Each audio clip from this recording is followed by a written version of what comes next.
Punya jantung pisang dan ikan teri, enaknya dibikin menu kayak gini. Pertama-tama aku mau ngolah dulu jantung pisangnya. Aku mau pisahkan dulu kulit dan juga bunga pisangnya. Seperti kayak gini. Kalau udah bersih, ini tinggal dipotongin aja. Lanjut, jantung pisangnya mau aku rebus dulu ke dalam air mendidih, ditambahkan dengan garam dan minyak secukupnya aja. Terus ini tinggal diiris-iris saja di atas air yang udah mendidih. Kalau udah, ini tinggal dimasak aja sampai dia benar-benar matang. Kalau udah matang, ini tinggal diangkat lalu ditiriskan. Setelah itu aku mau siapkan dulu bahannya. Bahannya tuh simple banget, cuman diiris-iris. Ada bawang merah, bawang putih, jahe, dan juga cabai merah. Kalau semua bahannya udah siap diiris, ini tinggal aku masukin aja ke dalam wajan, ditambahkan dengan daun kunyit. Di sini aku tambahkan santan cair dan disusul dengan air secukupnya aja. Untuk seasoningnya di sini aku cuma pakai garam ya, diaduk-aduk sampai dia mendidih. Kalau udah mendidih, ini tinggal dimasukin aja jantung pisang yang udah aku rebus. Diaduk-aduk sampai merata. Kalau udah merata, baru aku masukin ikan terinya. Nah, ini tinggal dimasak aja sampai dia matang kayak gini. Kalau udah matang, koreksi rasa, ini tinggal disajikan aja deh. Nah, ini dia gulai putih jantung pisang. Walaupun bikinnya simple banget, tapi rasanya tuh dijamin enak banget. Yuk cobain di rumah. Mumpung harga jengkol lagi murah, aku mau bikin stok lauk untuk 1 bulan ke depan. Nah, pertama-tama jengkol yang udah aku rendam selama 2 jam ini mau aku iris-iris tipis kayak gini ya. Kalau udah diiris-iris tipis kayak gini, ini tinggal dipindahkan aja ke dalam wadah, ditambahkan dengan garam dan juga tepung beras secukupnya aja. Nah, tinggal diaduk-aduk aja sampai dia tercampur merata. Kalau udah tercampur merata, lanjut aku mau siapkan dulu ikan teri. Di sini aku pakai ikan teri nasi. Nah, ikan terinya tinggal dicuci bersih aja. Kalau udah dicuci bersih, lanjut aku mau siapkan dulu 2 bawang. Di sini aku pakai bawang merah dan juga bawang putih. Ini diiris tipis-tipis ya. Kalau udah, ini disisihkan. Lanjut aku mau goreng jengkol yang udah aku iris tipis-tipis ke dalam minyak yang udah aku panaskan. Sambil menunggu jengkolnya matang, di sini aku mau siapkan dulu cabai merah, cabai setan, dikasih garam secukupnya aja. Ini diulek sampai dia halusnya kayak gini ya. Kalau udah, ini disisihkan. Kembali ke wajannya, jengkolnya udah matang dan ini udah warna kecoklatan. Angkat lalu ditiriskan. Masukkan ikan teri yang udah dicuci bersih tadi. Ini dimasak sampai dia garing kayak gini ya. Kalau udah, ini angkat lalu ditiriskan. Selanjutnya masukkan 2 bawang yang udah iris-iris. Ini dimasak sampai dia wangi. Kalau udah wangi kayak gini, angkat lalu ditiriskan. Terakhir baru aku tumis cabai merah yang udah aku haluskan. Diaduk-aduk, tambahkan gula dan juga kaldu bubuk. Di sini aku nggak tambahkan garam lagi. Terus ini dimasak sampai dia benar-benar tanak. Kalau udah tanak, tinggal dimasukin aja irisan daun bawangnya. Diaduk-aduk dan didinginkan. Kalau udah dingin, ini tinggal dimasukin aja jengkol yang udah digoreng, bawang goreng dan juga ikan terinya. Ini diaduk-aduk sampai semua bahannya tercampur merata. Kalau udah, ini tinggal disajikan aja. Nah, ini dia jengkolnya udah matang. Untuk 1 bulan ke depan aman deh stok lauknya. Rasanya yang gurih, pedas manis, dan ini tuh crispy banget, bisa didengar dan juga bikin nagih. Yuk cobain di rumah. Gara-gara ubi ungunya aku bikin cemilan kayak gini, jadi bikin ketagihan orang-orang di rumah. Nah, pertama-tama ubi ungunya mau aku potong-potong kayak gini. Kalau udah, ini tinggal dicuci bersih aja. Kalau ubi ungunya udah selesai dicuci bersih, ini tinggal dikukus aja. Aku kukus sekitaran 15 menitan. Kalau udah matang, ini tinggal pindahkan aja ke dalam wajan. Nah, ini tinggal dihaluskan aja. Kalau ubi ungunya teksturnya udah halus kayak gini, ini tinggal dicampurkan aja dengan gula pasir, susu kental manis, dan juga mentega. Tambahkan sejumput garam, tepung terigu, dan juga santan cair. Setelah itu aku aduk-aduk aja dan dimasak dengan api kecil sambil terus diaduk dan dipastiin kalau nggak ada gumpalan dari tepung terigunya. Setelah adonannya jadi dan mengental kayak gini, tinggal disiapkan aja crackersnya. Di sini aku pakai 1 bungkus crackers. Kalau udah, ini tinggal dimasukin aja olahan ubi ungu tadi ke bagian tengahnya dan ditutupi lagi dengan crackers. Nah, ini tinggal dirapikan aja di bagian pinggir-pinggirnya kayak gini sampai adonannya habis. Kalau udah, ini tinggal digoreng aja ke dalam minyak yang udah aku panaskan. Di sini aku pakai api kecil aja karena dia cepat gosongnya. Jangan lupa dibolak-balik. Udah kuning kemasan kayak gini, angkat lalu ditiriskan. Nah, ini dia cemilannya siap disajikan. Ini juga bisa jadi ide jualan loh, Bun. Rasanya tuh enak banget, crispy di luar, lembut di dalam. Pokoknya benar-benar bikin nagih. Yuk cobain di rumah.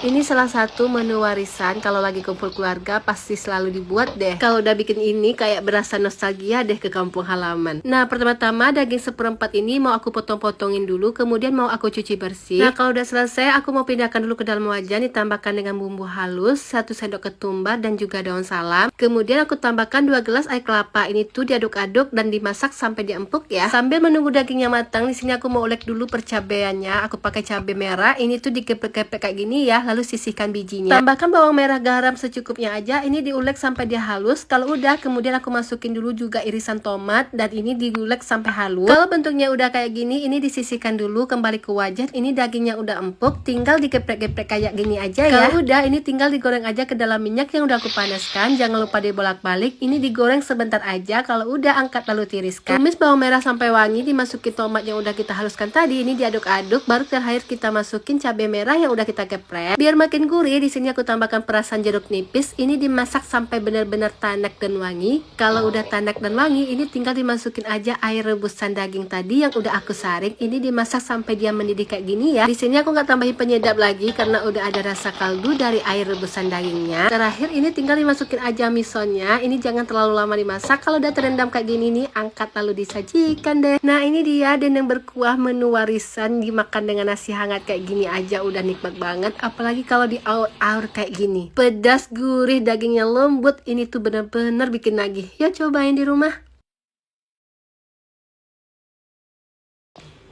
Ternyata bunga bawang dimasak kayak gini tuh enak banget loh. Sampai-sampai pak suami tuh makannya berkali-kali. Nah, pertama-tama ikan tongkolnya mau aku potong-potong kayak gini. Kalau udah, ini tinggal dicuci bersih aja. Nah, kalau udah dicuci bersih, ini tinggal dikuciri aja dengan jeruk nipis dan ditambahkan dengan garam. Ini disisihkan dulu. Lanjut di sini aku mau potong-potong dulu tahunya. Untuk bumbu halusnya gampang banget. Di sini aku pakai cabai merah, bawang putih, jahe, kunyit, kemiri, dan juga lengkuas. Ini dikasih air sedikit lalu di blender sampai benar-benar halus. Kalau udah halus, ini tinggal dimasukin aja ke dalam wajan, ditambahkan dengan daun aromatik, daun kunyit, daun salam, daun jeruk, daun ruku-ruku, dan juga batang serai. Tambahkan air secukupnya aja, baru kita masukin ikan yang udah kita marinasi tadi. Disusul dengan masukin tahu yang udah dipotong-potong, ditambahkan cabai rawit dan juga belimbing ulu. Diaduk-aduk sebentar, ini ditutup sampai dia matang ya, sambil menunggu matang. Di sini aku mau potongin dulu bunga bawangnya, dipotong sesuaikan dengan selera kayak gini aja ya. Kalau udah, ini tinggal dicuci bersih aja. Ini ikannya udah matang. Lanjut di sini mau aku tambahkan dulu sesening. Aku pakai garam dan penyedap rasa, diaduk-aduk. Kalau udah, ini tinggal dimasukin aja bunga bawang yang udah dicuci tadi. Tambahkan irisan tomat, ini ditutup sebentar aja sampai bumbunya meresap. Kalau udah, ini tinggal disajikan aja. Tanpa minyak, tanpa santan, rasanya pedas dan gurih. Ini tuh enak banget. Yuk cobain di rumah.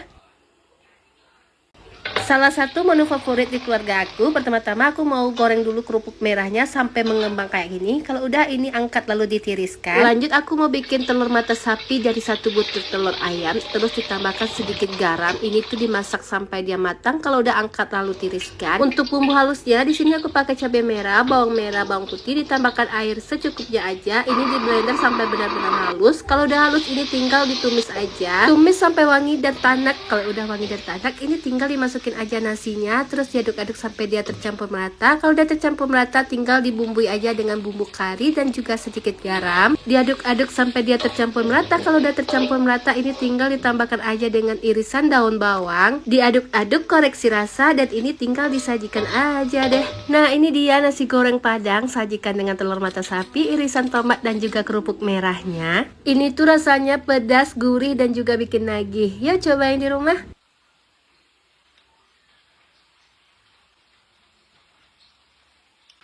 Punya pisang kematangan enak banget deh bun. Kalau dibikin cemilan kayak gini pasti anak-anak suka banget. Nah, pertama-tama pisangnya mau aku kelupasin dulu dari kulitnya. Kalau udah, aku mau pindahkan dulu ke dalam wadah. Pisangnya mau aku haluskan dulu dengan bantuan garpu. Kalau udah halus, aku mau masukin dulu gula pasir, mentega cair, minyak goreng, dan juga 2 butir telur. Nah, ini tinggal diaduk-aduk aja sampai dia tercampur merata. Kalau udah tercampur merata, tinggal dimasukin aja bahan keringnya. Untuk bahan keringnya udah aku tulisan bagian atas ya bun. Biar hasilnya bagus, di sini aku mau masukin dulu tepung terigu, coklat bubuk. Ini diayak sampai halus ya. Kalau udah, di sini aku mau masukkan dulu baking powder, soda kue, dan biar makin harum, aku juga tambahkan vanila secukupnya aja.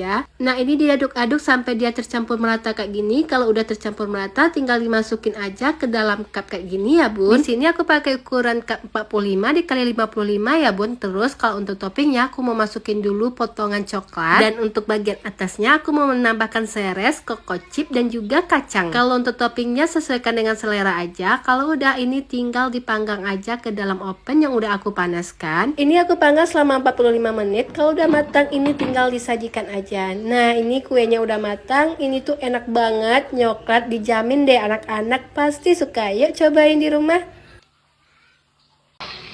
Cuma model orak-arik telur kayak gini udah bisa bikin cemilan yang enak banget. Pertama-tama telurnya mau aku orak-arik. Lanjut di sini aku masukin dulu bawang merah, bawang putih. Ini ditumis sampai harum ya. Kalau udah harum tinggal dimasukin aja semua bahan-bahannya udah aku potong-potongin. Di sini aku pakai kentang, wortel dan juga buncit. Dimasak sampai layu, bumbui dengan garam, penyedap rasa dan sedikit kari. Ini diaduk-aduk sampai dia tercampur merata. Kalau udah tercampur merata tinggal dimasukin aja larutan tepung maizena. Nah, ini tinggal dimasak aja sampai kering. Kalau udah kering tinggal disisihkan aja ke dalam wadah dan ini tinggal didinginkan aja. Nah, siapkan kulit lumpia, masukkan 1 sendok adonan tadi. Ini dilipat seperti di dalam video ya. Untuk perekatnya di sini aku pakai cairan tepung terigu dan lakukan hal yang sama sampai adonannya selesai. Nah, adonannya udah selesai, sebagiannya mau langsung aku goreng ke dalam minyak yang udah aku panaskan dan sebagiannya mau aku jadikan frozen. Ini tinggal dibolak-balik aja kayak gini biar matanya merata. Kalau udah kuning keemasan kayak gini angkat lalu tiriskan. Nah, ini tinggal disajikan aja deh. Kalau makan gorengan tanpa persambalan dan cabean itu kayaknya kurang lengkap ya. Di sini aku mau tambahkan 2 cabai rawit. Ini tuh rasanya enak, gurih dan bikin nagih. Dimakan dengan cabai rawit kayak gini aja udah enak, apalagi kalau dicocol dengan sambal kesukaan. Yuk cobain di rumah. Kalau sore-sore gini biasanya abang-abangnya lewat ke depan rumah, tapi beberapa hari ini nggak ada lewat, jadi aku bikin aja deh di rumah. Ternyata aku bisa juga bikinnya. Pertama-tama tahunya mau aku hancurin kayak gini dulu ya. Kalau tahunya udah hancur kayak gini, ini tinggal disaring aja pakai penyaring ya sampai airnya tuh benar-benar kering kayak gini. Kalau udah lanjut di sini mau aku sisihkan dulu ke dalam wadah. Ini tinggal dibumbui aja. Di sini aku pakai bawang putih bubuk, lada dan juga kuning telur. Lalu tambahkan gula, garam dan sedikit baking powder. Ini diaduk-aduk sampai dia tercampur merata ya. Kalau udah tercampur merata kayak gini, ini tinggal dibulat-bulatkan aja seperti kayak gini. Kalau untuk ukurannya ini tergantung selera aja ya, dilakukan sampai adonannya habis. Kalau udah ini tinggal digoreng aja ke dalam minyak yang udah aku panaskan. Digoreng dalam keadaan api sedang cenderung kecil ya bun. Ini tuh kalau udah kuning kemasan kayak ini jangan lupa dibolak-balik ya. Kalau udah mengapung dan kuning kemasan kayak gini, ini tinggal diangkat lalu ditiriskan. Dan ini dia tahu bulatnya udah jadi. Ini tinggal ditaburi aja dengan bubuk balado ataupun jagung manis dan barbeque atau juga pakai sambal kayak gini. Rasanya enak dan bikin nagih. Yuk cobain di rumah.